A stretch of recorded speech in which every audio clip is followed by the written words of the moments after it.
Hello, it's Jason Gorber from Toronto from thatshelf.com. What a pleasure it is to speak with you.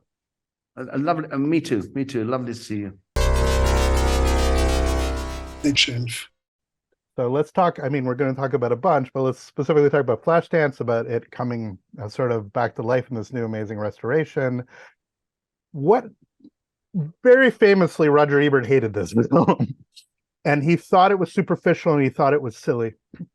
I think time has been incredibly kind to this film because so many films have sort of stolen its style, stolen its aesthetics, stolen its sort of linearity. I'm wondering if you could talk about what the film meant to you at the time and how it's aged for you.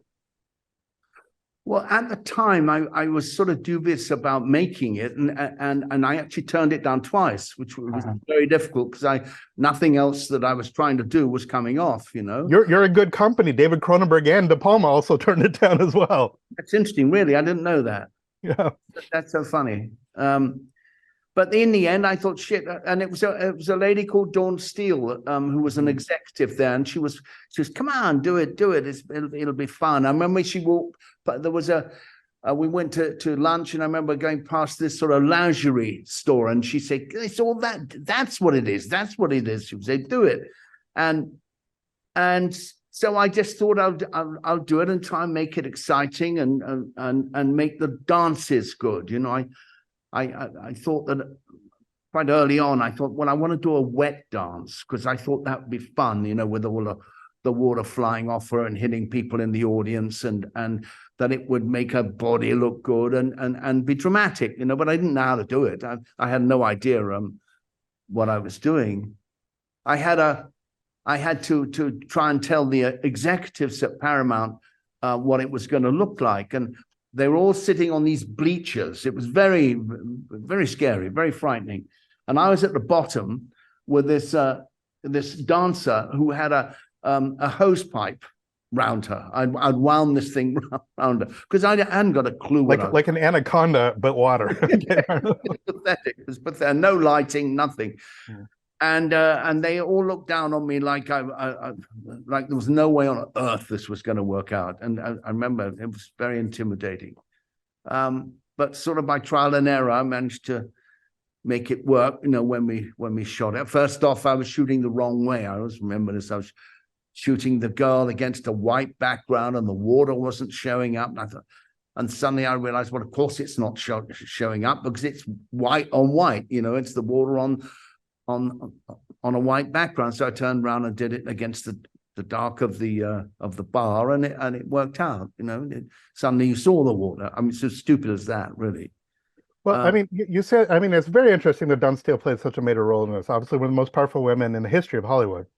And what's interesting is that this film sort of focused your career into particular ways of showing either strong or quite savage, but always libidinous, always sexual female characters. You had this run of sexiness in the 1980s, which in today's movie economy, violence is totally fine, but in North America at least, sexuality or sensuality is dialed back. I'm wondering if you could reflect upon that, on some of your incredible films that pushed at borders, but were done so not only within the context of you as a filmmaker, but also supported by major women within the Hollywood system that were there to support this kind of storytelling. Well, I always feel a little bit awkward isolating the sexuality like it's a commodity or something. Right. I've always been interested in you and me, the small picture. I've always wanted to do that.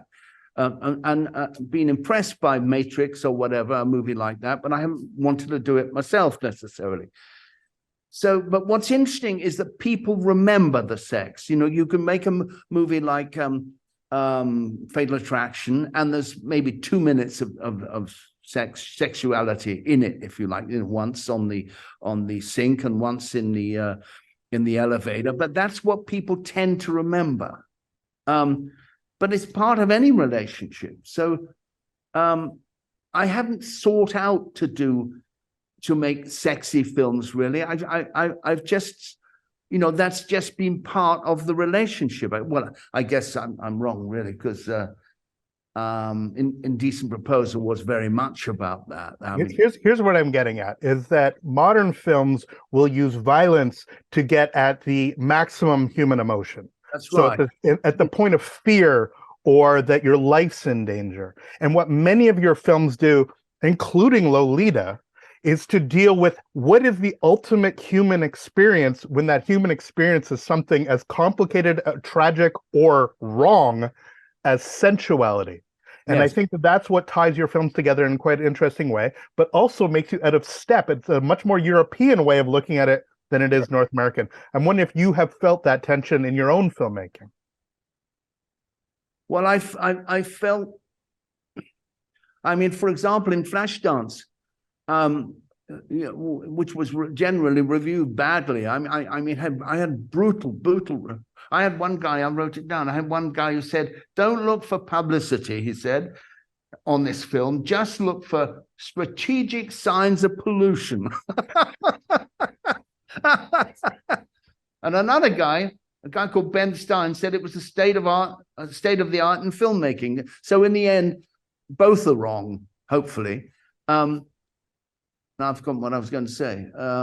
Just talking about your own that collision between you working in Hollywood but you being a Brit, obviously coming with a slightly different, let's say, leaning towards European aesthetic, and whether or not you've been very conscious of this, or is this just film critic nonsense that we're applying it to your work?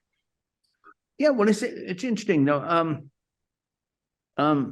Apparently, somebody was telling me that on social media, that young kids are saying that apparently that you shouldn't show any kind of sexuality in a film, that literally you shouldn't show it.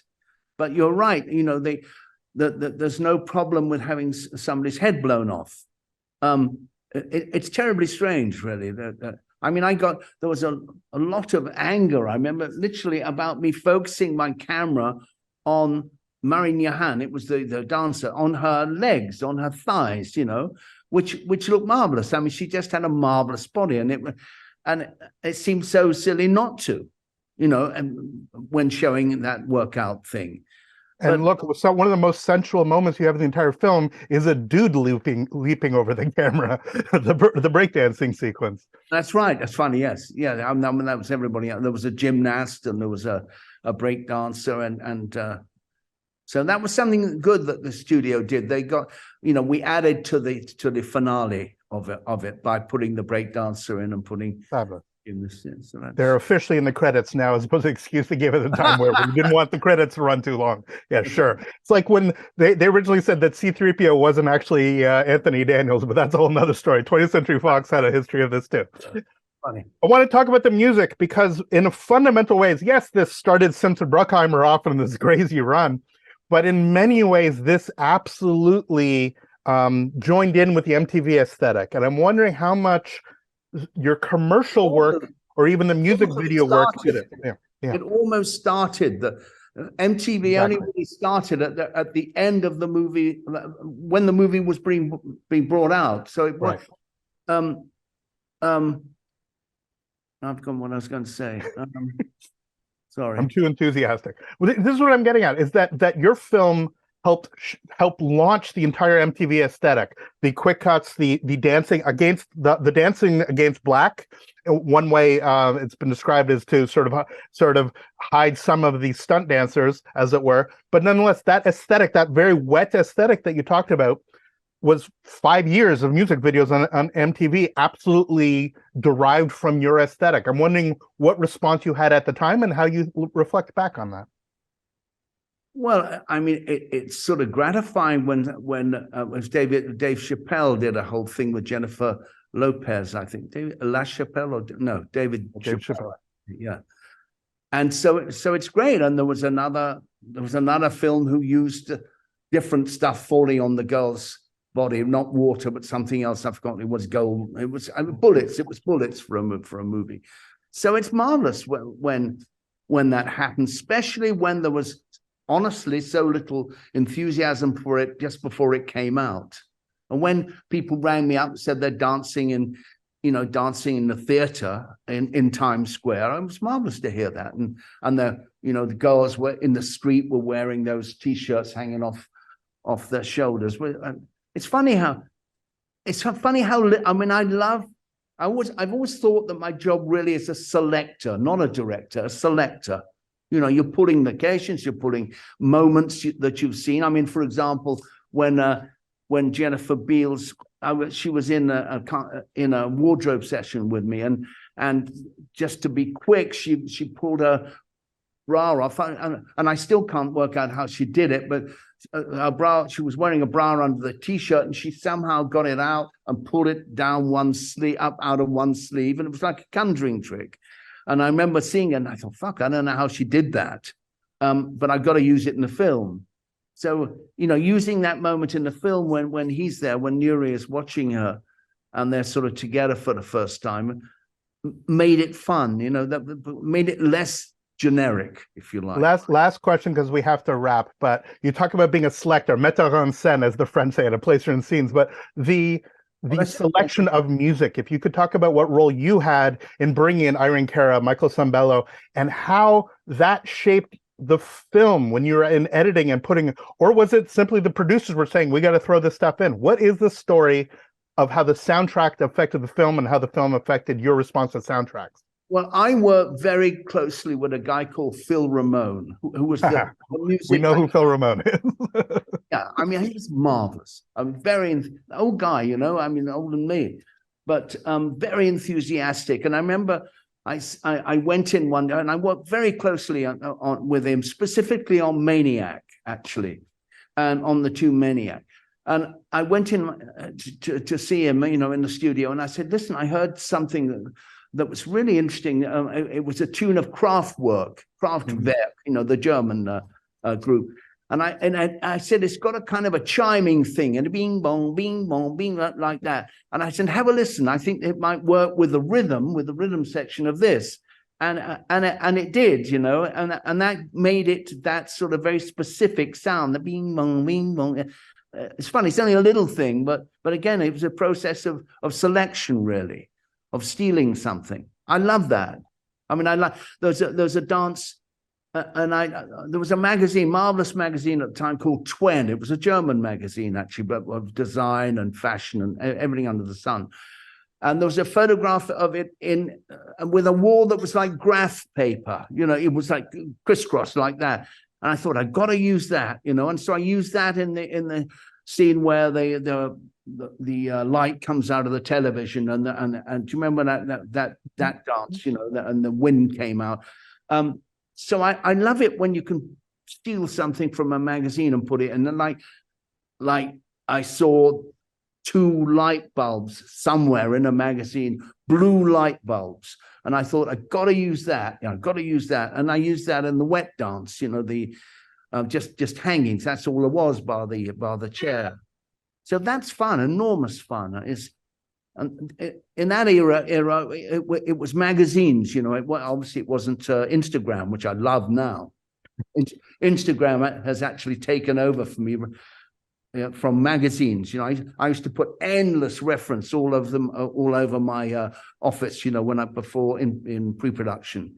I mean, I just stack it with pictures and use bits and pieces. And now we live in a different world. Well, I could talk to you forever. I'd love to talk about your redoing of Kubrick, excuse me, what that means to you, all these elements, but that'll be for our next conversation. What an absolute pleasure, and congratulations on the film having a new life here with this restoration. So sweet. Thank you. I really appreciate it. All the best. Take care. Thanks so much. Bye. Cheers.